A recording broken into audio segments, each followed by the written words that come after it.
በስመ አብ ወወልድ ወመንፈስ ቅዱስ አሃዱ አምላክ አሜን። ሰው ዝም ብሎ የእግዚአብሔርን ማዳን ተስፋ ቢያደርግ መልካም ነው። ሰቆቃወ ኤርምያስ ምዕራፍ 3 ቁጥር 26።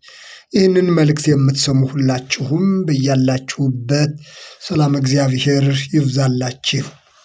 የሰላም አምላክ ልዑል እግዚአብሔር ስለዚህች ዕለትና ሰዓት ክብርና ምስጋና ለእርሱ ይሁን። ሰው ዝም ብሎ የእግዚአብሔርን ማዳን ተስፋ ቢያደርግ መልካም ነው። መልእክቱ ለሌሎችም እንዲደርስ ላይክና ሼር በማድረግ እንድትጀምሩ፣ አዳዲስ የሆናችሁና ሰብስክራይብ ያላደረጋችሁም ሰብስክራይብ እንድታደርጉ በአክብሮት አሳስባለሁኝ። ይህ መጽሐፍ ነቢየ እግዚአብሔር ኤርምያስ ስለ ሕዝቡ መከራ ታላቂቱ የእግዚአብሔር ከተማ የተሰኘችው ኢየሩሳሌም ስለደረሰባት ልዩ ልዩ አይነት መከራ፣ ስለ ሕዝቡ መከራና ስደት መፍለስ፣ በኢየሩሳሌም የቀሩትም ያሉበትን የተለያየ መከራ የገለጸበት የመጽሐፍ ክፍል ነው። እንግዲህ እንደሚታወቀው ሰቆቃ ማለት ያው መከራ ችግር እንደሆነ ይታወቃል። ሰቆቃወ ኤርምያስ ማለትም የኤርምያስ ለቅሶ፣ የኤርምያስ ሙሾ ማለት ነው። ስለዚህ ነቢዩ ኤርምያስ የሀገሩ ኢየሩሳሌምን መከራና ስደት በባዕድ ሀገር በፋርስ በባቢሎን ስለፈለሱት ስለተሰደዱት ሕዝቦች ባሰበ ቁጥር በሐዘን የተናገረው ቃል ነው። ምዕራፍ 3 ከቁጥር 22 ጀምሮ እንደዚህ አለ። ያልጠፋነው ከእግዚአብሔር ምሕረት የተነሳ ነው፣ ርኅራኄው አያልቅምና። ማለዳ ማለዳ አዲስ ነው፣ ታማኝነትህ ብዙ ነው። ነፍሴ እግዚአብሔር እድል ፈንታዬ ነው፣ ስለዚህ ተስፋ አደርጋለሁ አለች። እግዚአብሔር በተስፋ ለሚጠባበቁት ለምትሻውም ነፍስ መልካም ነው። ሰው ዝም ብሎ የእግዚአብሔርን ማዳን ተስፋ ቢያደርግ መልካም ነው ይላል። እንግዲህ በእንዲህ አይነት መከራ ውስጥ ላሉት ሰዎች ራሱ ኤርምያስን ጨምሮ ወቅቱ ጥሩ እንዳልሆነ፣ ሕዝቡ በብዙ ስቃይ ውስጥ እንደሆነ ቃሉ ያስረዳል። ሆኖም በእንዲህ አይነት ሰቆቃና ችግር ውስጥ ሆነውም እግዚአብሔርን ተስፋ ማድረግ እንዳለባቸው፣ የሰው ልጅ ትልቁ ተስፋ በመከራው ጊዜም ቢሆን በችግሩ ጊዜም ቢሆን በስቃዩ ጊዜም ቢሆን ተስፋ ማድረግ ያለበት እግዚአብሔርን እንደሆነ ነብዩ ይናገራል። እግዚአብሔር እድል ፈንታዬ ነው፣ ስለዚህ ተስፋ አደርጋለሁ። እግዚአብሔር በተስፋ ለሚጠብቁት ለምትሻውም ነፍስ መልካም ነው። ሰው ዝም ብሎ የእግዚአብሔርን ማዳን ተስፋ ቢያደርግ መልካም ነው ይላል። መልካም ነው የሚለውን 2 ጊዜ ጠቅሶት እናገኛለን። እግዚአብሔርን ተስፋ ስለማድረግ ስለ ተስፋ ደግሞ 6 ጊዜ ጠቅሶት እናገኛለን። በዚህች ትንሽ መጽሐፍ ሰቆቃወ ኤርምያስ ማለት 5 ምዕራፎች ያሉት መጽሐፍ ነው። በዚህ ትንሽ መጽሐፍ ውስጥ ግን ተስፋ ማድረግ ትልቁ የመጽሐፉ ዓላማ እንደሆነ ገልጾት እናገኛለን። እንደተባለው እግዚአብሔር መልካም ነው፣ በመከራ ቀን መሸሸጊያ ነው ተብሎ ነው የተጻፈው። ስለዚህ ነብዩም እግዚአብሔርን ተስፋ ማድረግ መልካም እንደሆነ፣ እግዚአብሔርን በተስፋ የሚጠብቁት ሁሉ መልካም እንደሚሆንላቸው ይናገራል። የሰው ልጅ ትልቁ ነገር ተስፋ ቢስ መሆን ነው። ሰው ተስፋ ሲያጣ በተለያየ ጥቅመ ቢስ በሆኑ ነገሮች ውስጥ ይገባል። ነገን ማሰብ፣ ነገን ማየት ያቅተዋል። ሌሎች ተስፋ ያደረጋቸው ነገሮች ሁሉ ከንቱ እንደሆኑ ሲያስብ ወደ ባሰ ተስፋ ቢስነት ይገባል። የማይናወጠውን የእግዚአብሔርን ነገር ተስፋ ማድረግ ግን መልካም ነው የሚለው። ሰው ዝም ብሎ እግዚአብሔርን ተስፋ ቢያደርግ መልካም ነው። ስለዚህ ዛሬም ቢሆን በተለያየ ችግር በተለያየ ፈተና ውስጥ ያለን ብንኖር እግዚአብሔርን ተስፋ ማድረግ ምን ያህል መልካም እንደሆነ ቃሉ ያስረዳናል። ቁጥር 22 ላይ እንዳነበብኩላችሁ ያልጠፋ ነው ከእግዚአብሔር ምሕረት የተነሳ ነው የሚለው። ያልጠፋ ነው። ነቢዩ ይህ ሕዝብ በተለያየ ችግር ውስጥ በተለያየ መከራ ውስጥ ያለ ሕዝብ ነው። ሆኖም ያልጠፋ ነው ከእግዚአብሔር ምሕረት የተነሳ ነው። መጥፋትም ስላለ የእግዚአብሔር ምሕረት ግን የእግዚአብሔር ርኅራኄ ግን ሰው በችግር ውስጥ ቢሆን እንኳ እንዳይጠፋ በምሕረቱ ይጠብቀዋል ማለት ነው። ያልጠፋ ነው ከእግዚአብሔር ምሕረት የተነሳ ነው። ርኅራኄው አያልቅምና ሰው የፈለገውን ያህል በልዩ ልዩ ችግር ውስጥ ቢሆን በልዩ ልዩ መከራ ውስጥ ቢያልፍ የእግዚአብሔር ምሕረት ከእርሱ ጋር እንደሆነ ሲያውቅ እግዚአብሔር በምሕረቱ እንደጠበቀ በርኅራኄው እንደጠበቀ ይረዳል። ሐዋርያው ቅዱስ ጳውሎስ በኤፌሶን መልእክቱ ምዕራፍ 2 ቁጥር 8 ላይ እንደተናገረው እግዚአብሔር በምሕረቱ ባለጠጋ ስለሆነ ከታላቅ ፍቅሩ የተነሳ ሕይወትን ሰጠን ይላል። ሕይወትን ሰጠን። ስለዚህ እግዚአብሔር በብዙ ችግር ውስጥ በብዙ መከራ ውስጥ ለሚያልፉት እንኳ እርሱን ተስፋ ለሚያደርጉት ሁሉ ምሕረቱን ቸርነቱን ያበዛል ማለት ነው። ነቢዩ በኢየሩሳሌም ላይ ስለደረሰው እነዚህ ሰዎች ያሉበትን ሁኔታ እርሱም ደግሞ ይህንን መጽሐፍ ሰቆቃው ተብሎ የተገለጸውን መጽሐፍ እንዲጽፍ ምክንያት የሆነበትን በዚሁ በሰቆቃው ኤርምያስ ምዕራፍ 1 ላይ ያለውን ስናይ እንደዚህ ነው የሚለን። ሰቆቃው ኤርምያስ ምዕራፍ 1 ከቁጥር 1 ጀምሮ የተወሰኑ ቁጥሮችን አነባለሁኝ። አሌፍ ሕዝብ ሞልቶባት የነበረች ከተማ ብቻዋን እንዴት ተቀመጠች ይላል። ሕዝብ ሞልቶባት የነበረች ከተማ ብቻዋን እንዴት ተቀመጠች? ስለ ኢየሩሳሌም ነው። በአሕዛብ መካከል ታላቅ የነበረች እንደ መበለት ሆናለች። በአውራጃዎች መካከል ልዕልት የነበረች ተገዢ ሆናለች። ቤት በሌሊት እጅግ ታለቅሳለች፣ እንባዋም በጉንጯ ላይ አለ።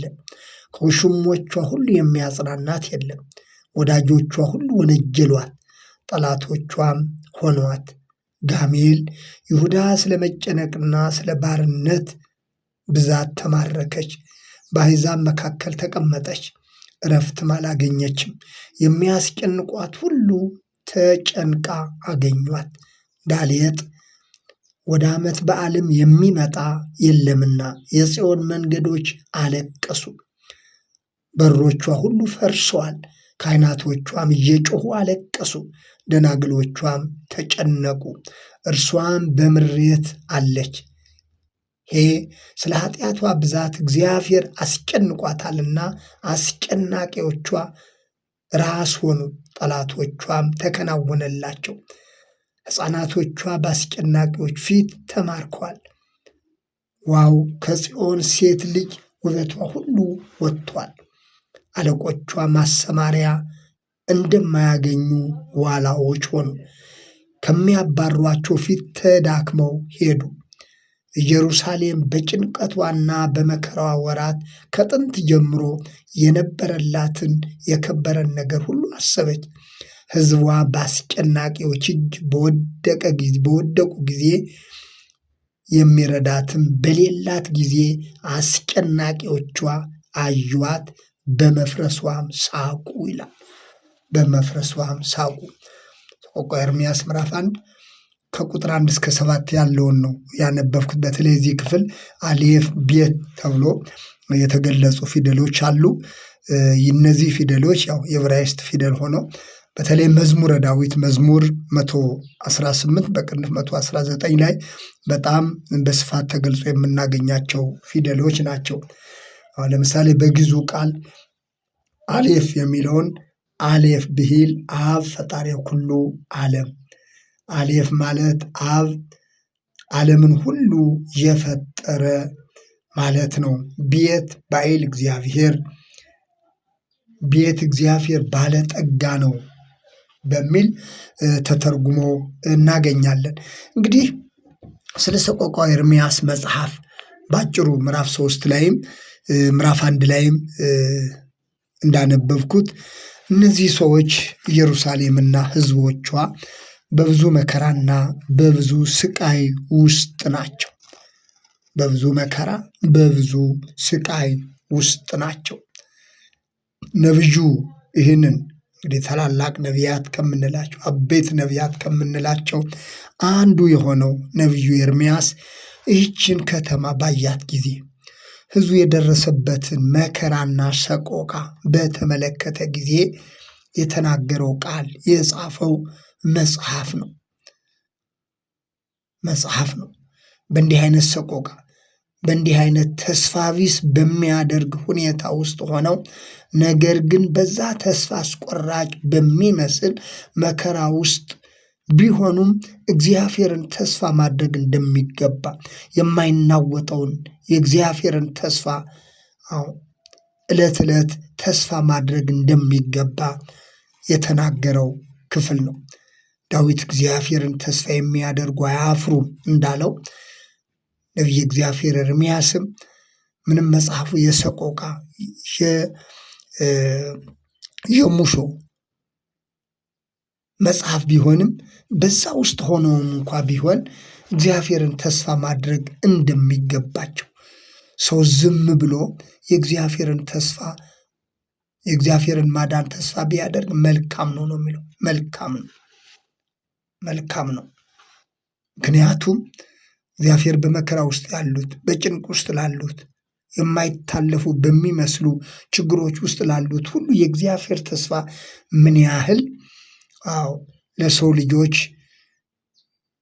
ትልቁ የመኖራቸው ምስጢር ያለበት እንደሆነ ነው። እንደዛም ሆኖ ነብዩ እንደተናገረው ያልጠፋ ነው ከእግዚአብሔር ምሕረት የተነሳ ነው። ምንም በችግር ውስጥ ብንሆን፣ ምንም በሰቆቃ ውስጥ ቢሆን፣ ምንም ተስፋ አስቆራጭ በሚመስሉ ነገሮች ውስጥ ብንሆን እግዚአብሔርን ተስፋ የሚያደርጉ እነርሱ እግዚአብሔር በምሕረቱ ባለጠጋ የሆነው እርሱ ካሉበት ችግር ነፃ የሚያወጣ አምላክ እንደሆነ፣ ስለዚህ ሰው ዝም ብሎ እግዚአብሔርን ተስፋ ቢያደርግ መልካም ነው አለ። መልካም ነው ወገኖች። ዛሬም ተስፋ ቢስ የሚያደርጉ ነገሮች በሕይወታችን ቢኖሩ የነገውን የከነገ ወዲያውን ቀጣዩን ሕይወታችንን ቆም ብለን እንዳናስብ የሚያደርጉ የዛሬውን ችግር ብቻ እያሰብን ተስፋ ቢስ የሚያደርጉን የሚመስሉ ነገሮች ቢኖሩ እግዚአብሔርን ዝም ብሎ ተስፋ የሚያደርግ ሰው እርሱ በሕይወቱ መልካም ነገር እንደሆነ፣ ሰው ዝም ብሎ የእግዚአብሔርን ማዳን ተስፋ ቢያደርግ መልካም ነው የሚለው። መልካም ነው። ስለዚህ ሁላችንም በሕይወታችን ዛሬም ቢሆን በዕለት ተዕለት ሕይወታችን ዛሬም ቢሆን እንደ ሀገር እንደ ሕዝብ በሕይወታችን የከበዱ ነገሮች ተስፋ ቢስ የሚያደርጉን አይነት ነገሮች እንኳ ቢኖሩ ሰው ዝም ብሎ የእግዚአብሔርን ማዳን ተስፋ ካደረገ እግዚአብሔር በከበዱ ነገሮቻችን ሁሉ የእርሱ የምሕረት እጅ እርሱ እንዳንጠፋ በምሕረቱ የሚደግፍ አምላክ መሆኑን እንድናስብ ያደርገናል። ያልጠፋ ነው ከእግዚአብሔር ምሕረት የተነሳ ነው፣ ርኅራኄው አያልቅም አለ። በብዙ ችግር ውስጥ እንኳ ብንሆን እንዳንጠፋ የእግዚአብሔር ምሕረት በዝቶልናል። ምክንያቱም እርሱ መልካም ስለሆነ፣ ምሕረቱ ብዙ ስለሆነ፣ ምሕረቱ ታላቅ ስለሆነ፣ በምሕረቱ ባለጠጋ ስለሆነ፣ ስለዚህ ዛሬም እያንዳንዳችን በሕይወታችን እንዲህ ሆኖብኛል ብለን በምንላቸው ማንኛቸውም የሚያሳዝኑ የሚያስቆዝሙ ተስፋ ቢስ እንድንሆን የሚያደርጉ ነገሮች እንኳ ቢኖሩ የእግዚአብሔርን ማዳን ተስፋ ማድረግ ይገባናል። እርሱ መልካም አምላክ ስለሆነ፣ እርሱ በምሕረቱ ባለጠጋ ስለሆነ፣ እርሱ እንዳንጠፋ በምሕረቱ ስለሚደግፈን፣ ስለዚህ ነብዩ ኤርምያስ የተናገረው ይህንን ነው። በዛ ሰቆቃና መከራ ውስጥ ላለ ሕዝብ ማድረግ ያለበት እግዚአብሔርን ተስፋ በማድረግ መኖር እንዳለበት ነው። ዛሬም እያንዳንዳችን በሕይወታችን ተስፋ ቢስ የሚያደርጉንን ነገሮች ሁሉ ከአእምሯችን አውጥተን እግዚአብሔርን ተስፋ ማድረግ ይገባናል።